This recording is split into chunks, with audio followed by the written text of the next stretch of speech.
Okay, we're pleased that former ambassador to the United Nations, Nikki Haley, is joining us. She could go by governor. She could go by ambassador. I'm told you actually prefer Nikki. Is that right? I do. Those were moments in time. It's just Nikki. Great to be with you today. Okay, great to be with you. And someday, who knows, Madam Vice President, Madam President, I'm not going to put you on the spot about that right now. We will talk about your political prospects, though, before we're done. We all heard the news about General Flynn. The case against him has been thrown out. He is no longer in trouble. Your reaction? My heart goes out to General Flynn and his family. They have lost so much, and I can't believe in this country.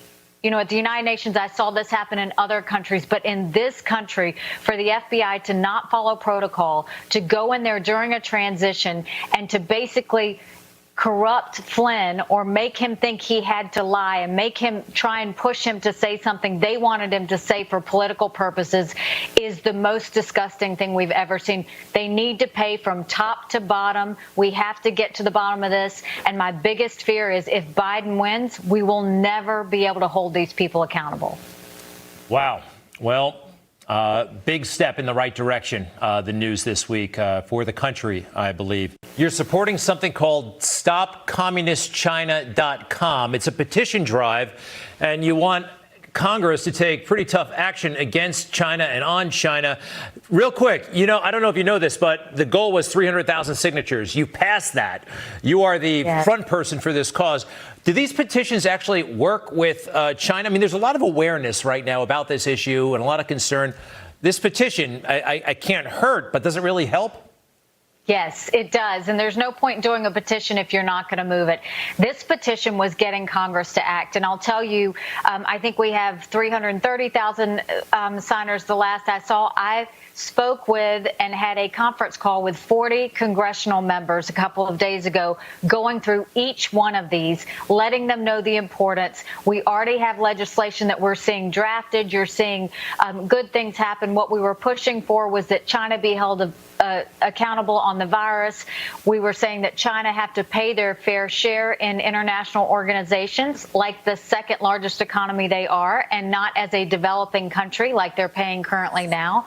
We said we needed to support Taiwan, and we thank the Congress for passing the Taipei Act, because there's nothing that gets under China's skin like supporting Taiwan.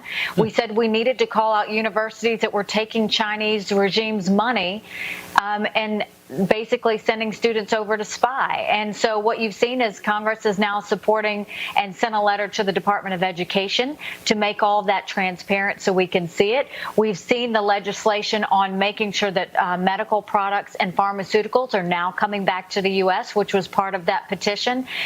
Congressional members have multiple bills that are getting ready to drop next week based on this. So, yes, it works when you interact with them, and we intend to fully interact, support what they're doing, and let the public know as they're doing it. Well, my favorite part is where you're supporting this initiative with Taiwan, and it's intended to get under the skin of President Xi. Too often, in my opinion, and I am an outsider, I'm an amateur in all this stuff, but it seemed like previous administrations were all about, you know, their feelings and not being very aggressive and worrying too much about how they would react. So that's very interesting. By the way, you've met President Xi. I'm sure you've noticed that President Trump has been very careful in how he talks about President Xi.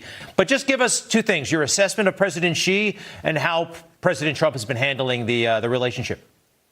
Well, first of all, I think you have to look at China as a whole. China is bigger than this virus. I have been screaming about China for the last 2 years when I was at the United Nations because I saw how they work. They absolutely know what they're doing. We have to stop being naive, thinking that they're going to become more democratic if we're nice to them. That's not going to happen. It's a communist regime. They want to be communists, and they have a full strategy in place. And that strategy is they're building up their military. They want to become a superpower. They're stealing $50 billion or more of intellectual property from us a year. They've become a surveillance state, and they are monitoring what the people of their country see and hear. They are making sure that they invest all over the world, running up the debt of these countries so they can turn around and say, give us your utilities. We want to put military installations. And more than that, the most important, President Xi started a committee that said any company that does business in China has to work with the Chinese military. Think about our tech companies. Think about our data. And if you look at all of that, the sign was when they knew that the disease was there, regardless of whether you think it was in a lab or whether you think it happened from a wet market, when they knew it was there, do you know what they did? They basically went and hoarded all of the medical equipment and wouldn't even allow American companies to export it out because they wanted to save it for themselves so that they could use it as leverage to other countries.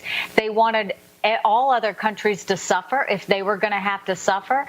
And during this time where all these countries have been surviving, China has been arresting Hong Kong protesters. They've been bullying in the South China Sea, where a third of the world's shipping happens. And they have been testing nuclear weapons against the nuclear weapons ban. And that lets you know that's what China's been focused on. We need to start being smart about it. All right. It's 2020, 4 years to 2024. Governor Haley, Ambassador Haley, what will you be looking for when it comes time for you to choose a vice presidential running mate?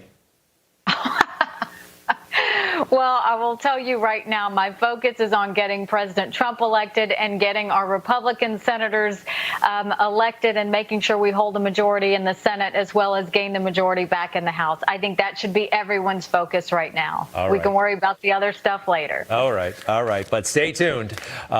Governor, Ambassador, thank you very much. And by the way, her book is available right there behind her, wherever books are sold, with all due respect. We highly recommend it. Nikki Haley, thank you so much. Great to be with you.